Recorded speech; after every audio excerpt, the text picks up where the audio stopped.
kinausap mo, ilan sasali? Nakakatakot yun. Wala kang kinausap, may sumali. Nakakatakot ka networker. Di ba lumapit ka? Nasasali ako sa'yo. Sabi ko, imposible yun. Tama mali. Matakot ka pag may sumali sa'yo, wala kang kinakausap. Sali ako sa'yo, sali ako. Ito pera ko. Wala, malabo. Tama mali. Ibig sabihin pala guys, sa 10 kakausapin mo, law of average, 10 is to 2, 5 is to 1, 3 is to none, 1 is to none, none is to none. Tama ba? Kaya ka walang invite ngayong araw na to kasi wala ka naman 5 kinausap. 2 lang kinausap mo, 3 kinausap mo, 4 kinausap mo, kasama ba ng loob mo na dumating? Nakita kasi kapag napita na kagano ko. Ang problema mo, invite ko, di ko natin. Ano ba kinausap mo? Isa? Ito. Damihan mo kausap mo, madaming dadating sa'yo. Alas 3 pala ng hapon ako po lang ako doon, nag-encode ako ng bago kong diha, drive pa, galing Legazpi.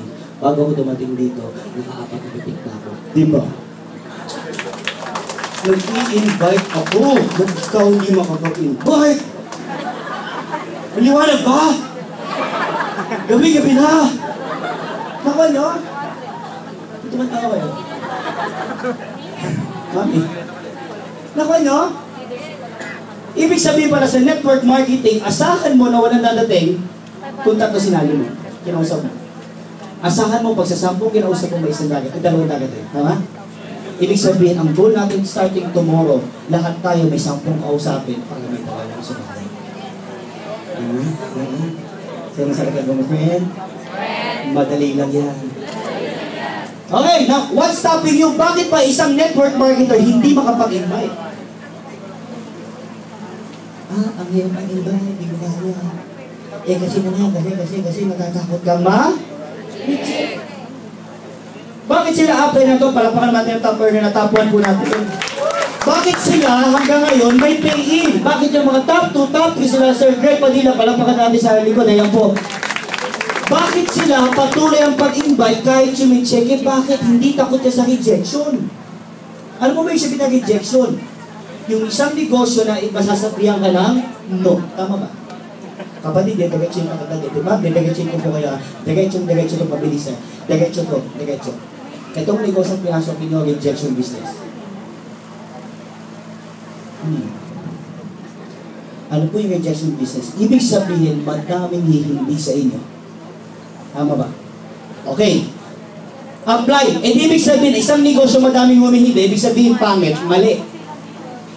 Ang ibig sabihin ng negosyo natin, napakasimple. Sa mundo, 85% ng tao ang tawag empleyado. Ano mas madami? Negosyante, empleyado? Ibig sabihin pala, sa 85%, 15% na nagtatayo ng sariling negosyo. Doon pala makikita mo, ang pinagkaiba ng dalawang klaseng tao, yung isa nagnegosyo, isa nagtrabaho, ang pinagkaiba, mindset.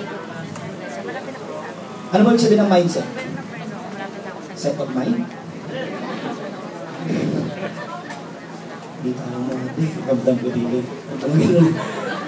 Mindset. Anong pinagkaiba ng dalawa? Mindset. Ang mindset ng empleyado, ibibenta ko yung oras ko para ako ay kumita. Ang sabi ng negosyante, hindi ko bibigay oras ko, maglalagay ako ng pera para kumita ko. Anong pinagkaiba? Hindi yung dami ng pera, kundi paano mag-isip, paano kumita ng pera. Ang mas malupit kapatid, sa 15% ng mundo, 1% lang ang naniniwala na para magbago ang buhay, sumali ka sa network marketing. Imagine, 85% trabaho daw ang pinaniniwalaan. Imagine, 15% naniniwala traditional business. Imagine, sa buong mundo, 1% lang naniniwala sa network marketing magbabago buhay mo.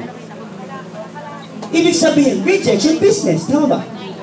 Kasi konti ang tanong ko naman, Piwi, sino ba yung mga 1% na naniniwala? Number 1 naniniwala, Donald Trump. Kilala mo ba si Donald Trump? May-ari po ng Trump Tower sa New York. Ano sabi niya? You wanna earn money? Look for a network marketing company and do your best, earn your success. Sabi ni Donald Trump. Pangalawa, ang sabi ni Robert Kiyosaki, kilala mo ba si Robert Kiyosaki? Sabi ni Robert Kiyosaki, nowadays, para magbago ang buhay mo, kapatid, sa network marketing. Basahin niyo po yung libro niya na kayo na Rich Dad, Poor Dad. Hindi po Rich Mom, Poor Mom. Rich Dad, Poor Dad. Pangatlo na sabi, sa one mo, dito magbabago buhay mo. Maniwala ka sa hindi kasi di mo magbago ng buhay. Ikaw na ang susunod. Simple yan, kapatid. Kung pakikinggan mo yung 1% ng tao sa mundong ito, ang resulta mo, resulta nila. Kung pakikinggan mo yung kamag-anak mo, ito pa rin ang mindset, ikaw bahala ang bagsak mo katulad nila. Nakamali. Kaya ka nandito sa loob ng kwarto na ito, invitasyon to ng 1% sa buhay mo. Kaya ang hirap, paglabas mo dito, lahat sila ayaw yung ginagawa mo.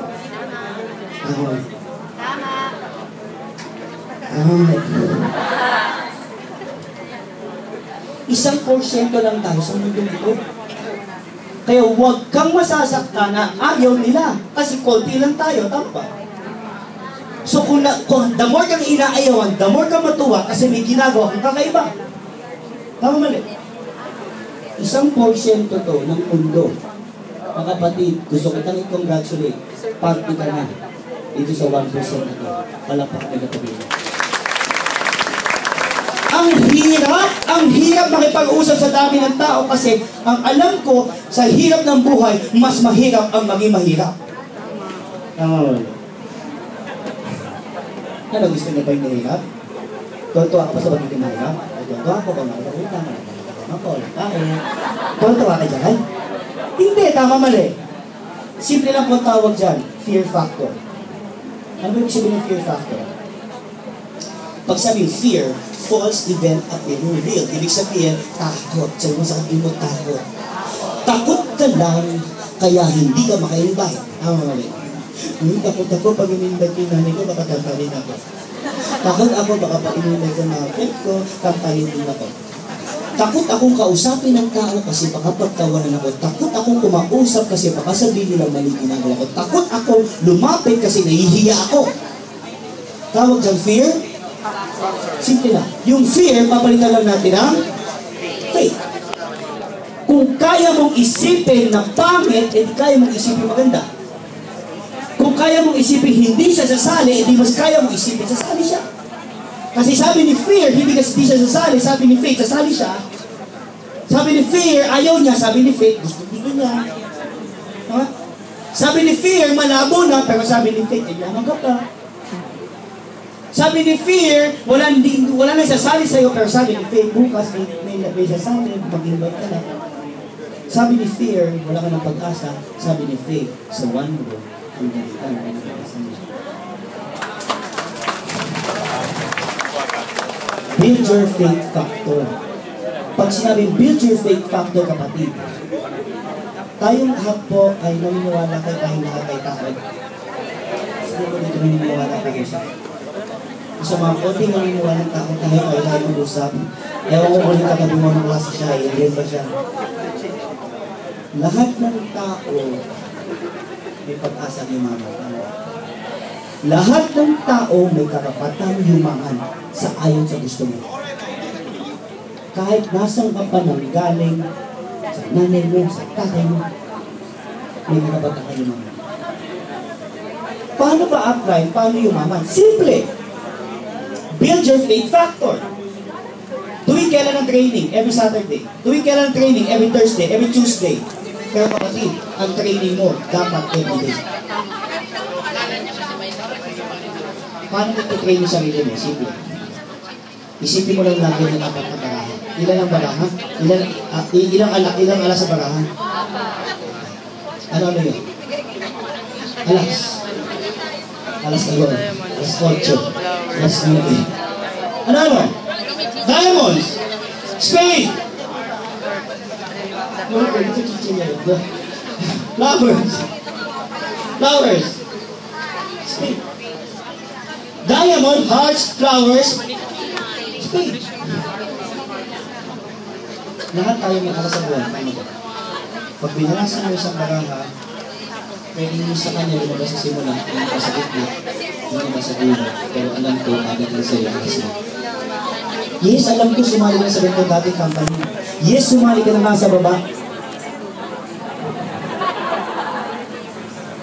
Sumali ka na sa baba, sumali ka sa baba. Pagsakay mo ng bus, bababa ng green, sumali ka pa doon. Tagalog ng 1, sumali ka pa. Yes, alam ko sumali ka sa lahat ng company, pero kapatid, malay mo yung susunod na alas mo, yung 1 na lang.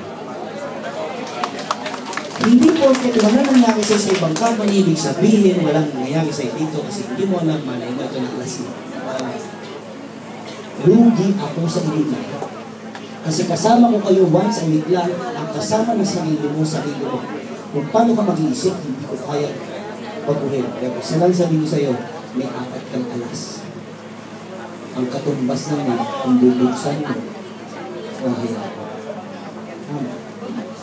Number 4, 3 ways to earn money. Para kumita ng pera, ano po? Maghanap na magandang? Magandang?